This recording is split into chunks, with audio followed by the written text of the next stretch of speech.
primeira epístola do irmão João Apóstolo, capítulo 2, versículo 28, adentrando para o capítulo 3 até o versículo de número 3. Será a nossa leitura. E hoje eu quero ler alguns versículos que o irmão deixa a palavra falar e nos orientar. Bem, mais voltado para o estudo mais do que para a pregação.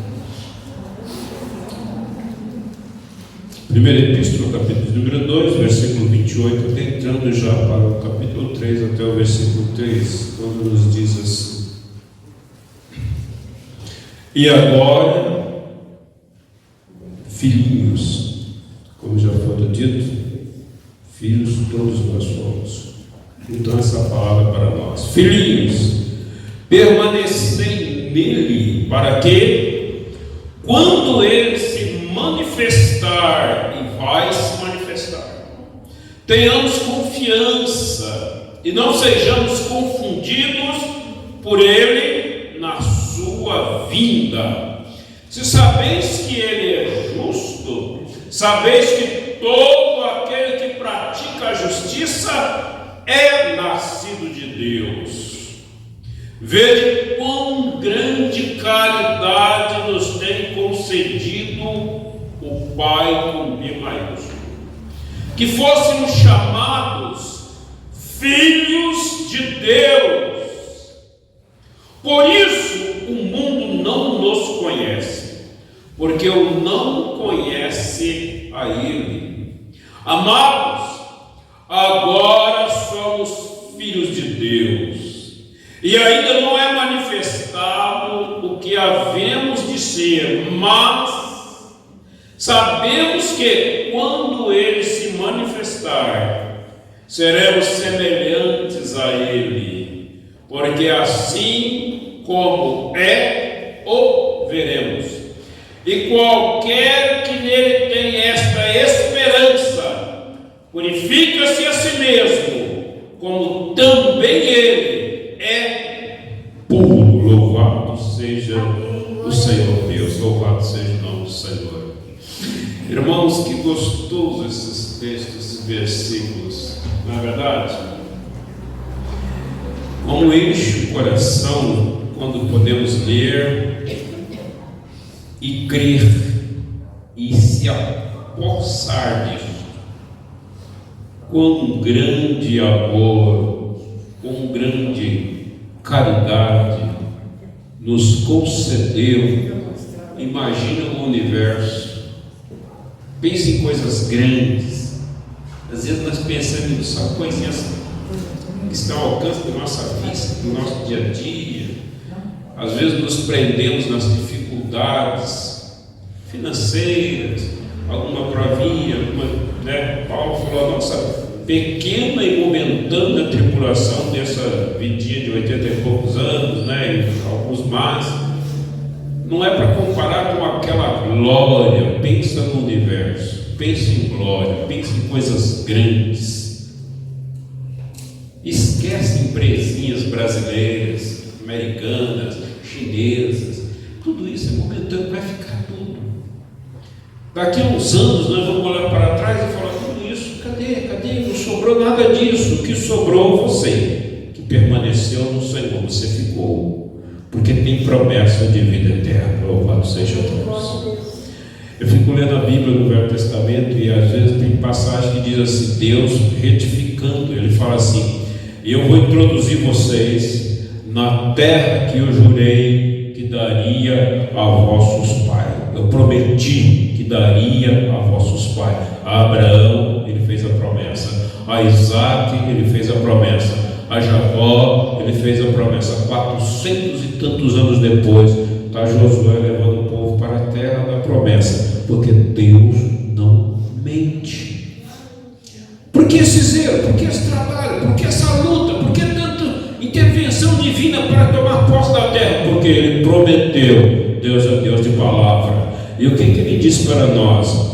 Nós teremos a vida, a vida, a vida, a vida nós essas verdades. Viveremos para todo o eterno sempre. Estaremos para sempre com Ele.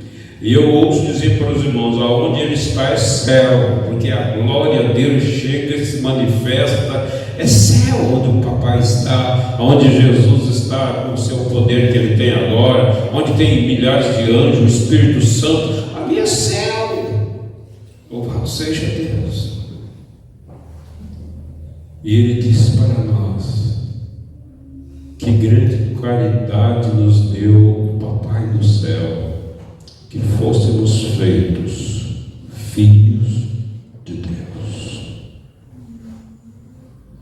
O mundão cego espiritualmente não conhece o papai do céu. Não pode conhecer, porque só tem um caminho. Jesus diz, eu sou o caminho, a verdade e a vida, eu sou a porta das ovelhas. Nicodemos, se você não nascer de novo, você não pode ver. Como é que você vai entrar numa coisa que você não vê, Nicodemos? Então, por quanto o mundo não nasceu de novo quando creu, porque alguns não creram, eles não podem ver, não podem acessar. Então, como que vai conhecer o mínimo? Pouquinho que nós conhecemos, não tem como eles conhecer. Por isso o mundo não nos conhece, porque nós tivemos o privilégio de sermos feitos filhos de Deus. Louvado seja Deus. Vamos um pouquinho mais à frente. Segunda epístola de João, no versículo de número 3. Alguém leia. Vamos ler alguns versículos da Bíblia, deixar a palavra falar conosco. Segunda epístola de João, capítulo, versículo de número 3. Só tem um capítulo. A graça e a misericórdia, a paz da parte de Deus Pai e da do Senhor Jesus Cristo, o Filho do Pai, sejam convosco na verdade e amor. A graça, coisas que filhos de Deus necessitam para triunfar aqui na terra. Primeiramente, a graça. O que é a graça? Vamos lá em João 1, versículo 14. Outros procuram Atos 4:33. Quem lê João 1, 14? Conhecido, né? João Evangelho 1, 14. Atos 4:33. E o Verbo se fez carne e habitou entre nós, e vimos a sua glória como a glória do unigênito do Pai, cheio de graça e de verdade. O Verbo Cristo se fez carne, homem como nós, e habitou entre nós, e nós vimos a sua glória, cheio de graça. O que é essa graça que se revelou em Jesus? Que eu preciso, e que o apóstolo está dizendo, graça e misericórdia seja conosco. Atos 4:33. E os apóstolos davam com grande poder testemunho da ressurreição do Senhor Jesus, e em todos eles havia abundante graça.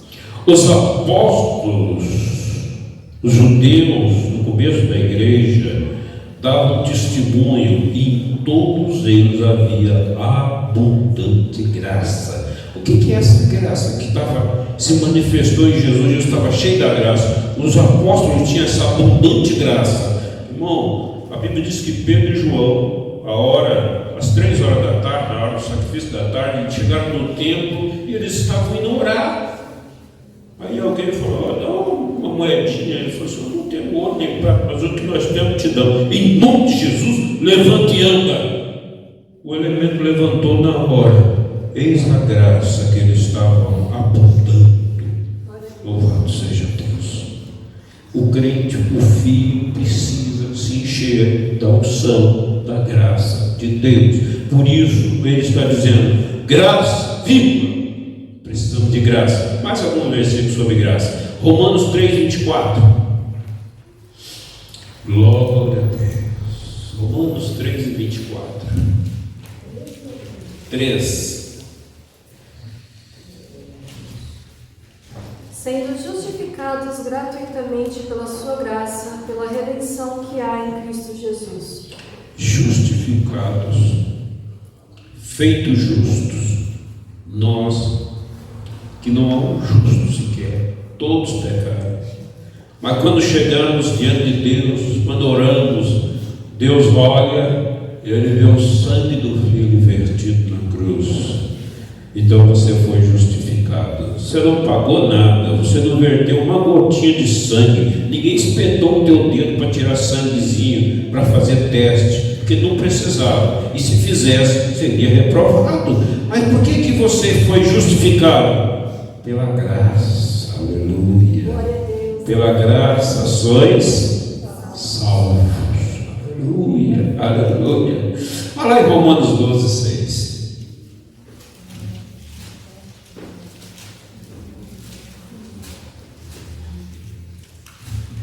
De modo que temos diferentes dons, segundo a graça que nos é dada, se é profecia, seja ela segundo a medida da fé. Muito bem.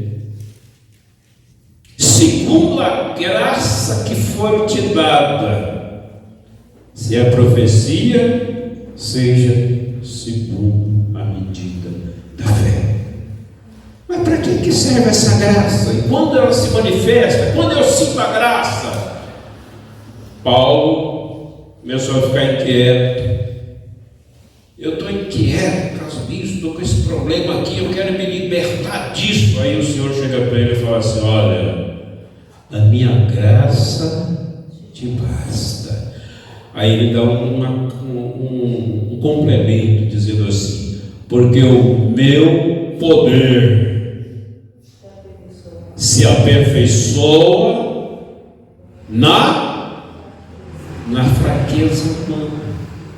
Por isso ele diz assim: quando eu penso que eu estou fraco, quando eu acho que eu estou derrotado, quando eu penso que eu estou vencido, aí é que eu estou forte, porque o poder, a graça, essa virtude do alto se manifesta. Por que se manifesta? Porque está dentro de nós, porque Deus nos deu o poder de sermos feitos filhos de Deus. Aleluia!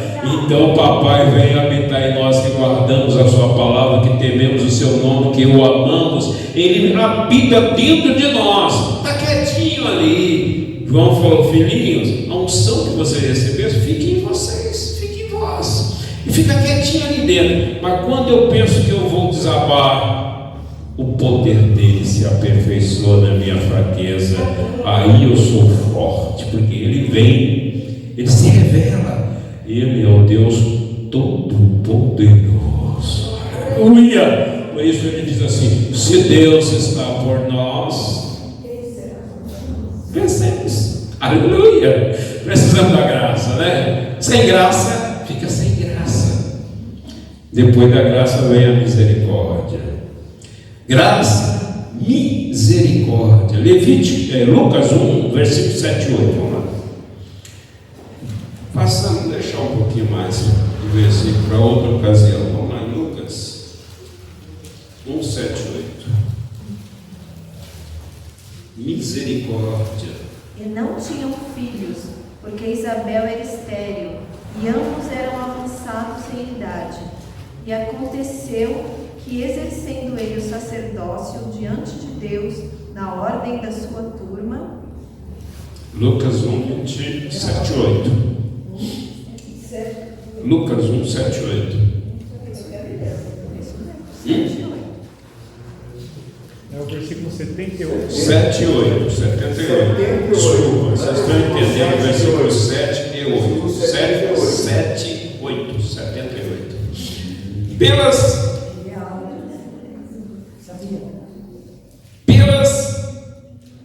entranhas da misericórdia do nosso Deus, com que o Oriente do Alto nos visitou. Pelas entranhas. Entranhas fala do quê?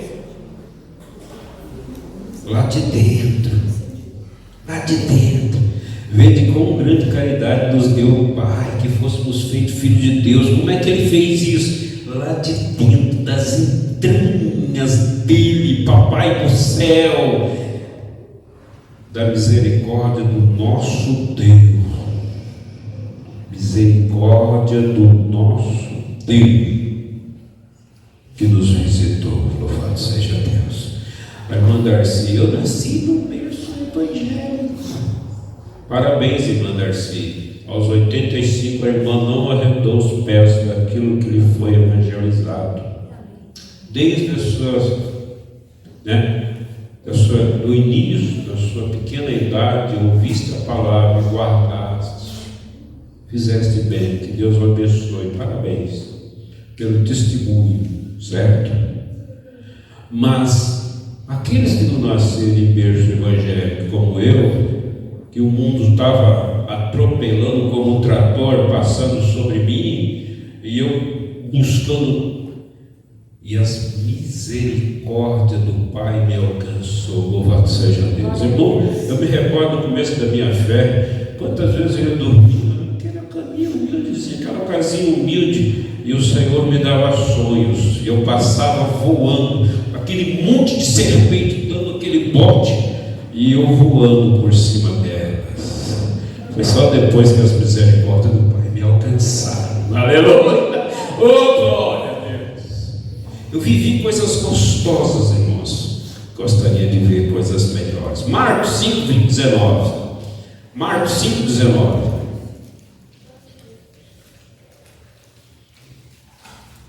Jesus, porém, não lhe permitiu, mas disse-lhe: vai para a tua casa, para os teus, e anuncia-lhes quão grandes coisas o Senhor te fez, e como teve misericórdia de ti. De quem que está falando? Demoniado gadareno. Eu passei coisas ruins, mas o endemoniado gadareno foi pior. No sepulcro, e pegavam correntes, ferro.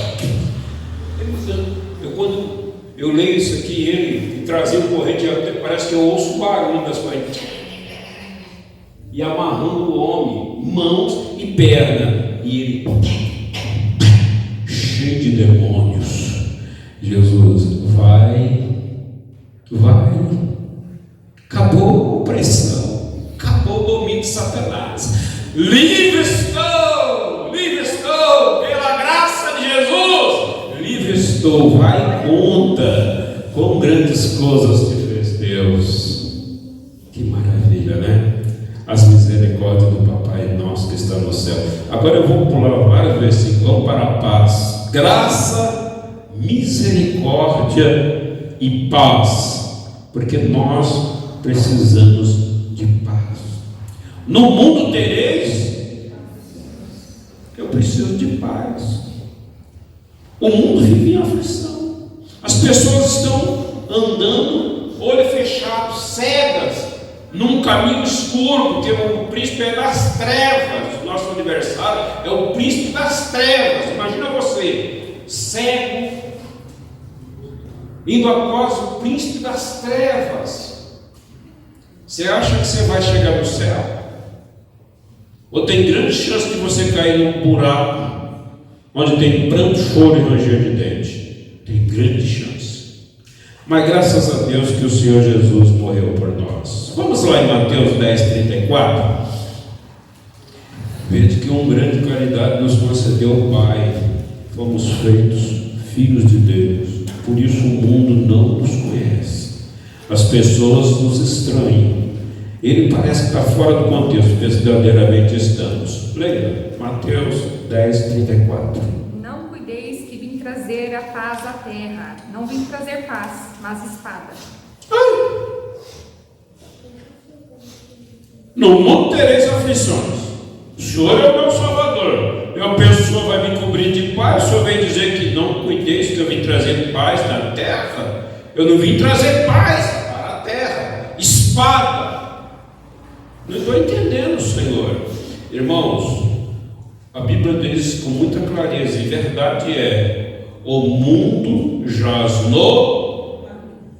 Se o mundo jaz, ferve, é uma panela o mundo, e quem está ali cozinhando tudo ali, querendo que tudo, se derrube mal, é Satanás. O mundo jaz no maligno. Como é que alguém vai chegar ali e colocar paz? Tem que entrar em guerra, é combate. Vida espiritual é combate. A Rússia está em guerra, Ucrânia está em guerra, Israel está em guerra, mas nenhuma delas se compara à peleja que eu e você fomos alistados para ela. Nós fomos chamados para o bom combate. Ao bom combate vamos, repletos de amor. É um bom combate, aleluia. É uma guerra. Só que eu não estou em desespero porque eu fui chamado para a guerra. Vamos lá, João 16:33. Eu já vou encerrar. João 16:33. Entendeu? O outro procura João 14:27. Já encerramos. Tenho-vos dito isso, para que em mim tenhais paz. No mundo tereis aflições, mas tende bom ânimo, eu venci o mundo. No mundo tereis aflições. Ah, Senhor, não é o que eu estou planejando, aflição, mas tem de bom ânimo. Eu venci o mundo, louvado Glória seja a Deus, aleluia. Um dia no céu, João olhou e tinha um livro selado com 7 selos. Ninguém era digno de abrir o livro. Aí o João começou a ficar triste e se abater. Irmão, o crente fica triste com algumas coisas, porque nós queremos a vitória do bem, nós queremos a vitória do que é justo, nós queremos a vitória daquilo que é do Pai nosso que está no céu. E não tinha ninguém. Aí ele falou: João, calma, não chore. Eis ali o Cordeiro de Deus que foi morto. Verdadeiramente ele morreu. E por que ele morreu? Porque o Pai nosso que está no céu nos amou de tal maneira que amor se expressa em doar. Dizer que ama em palavras não resolve nada. Amor implica em ação.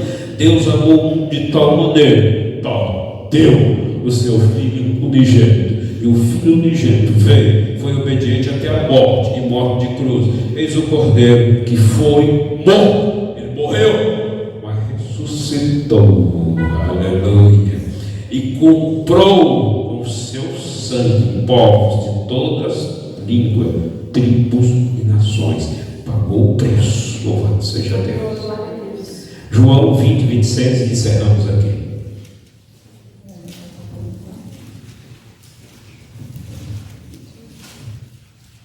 João 20:26.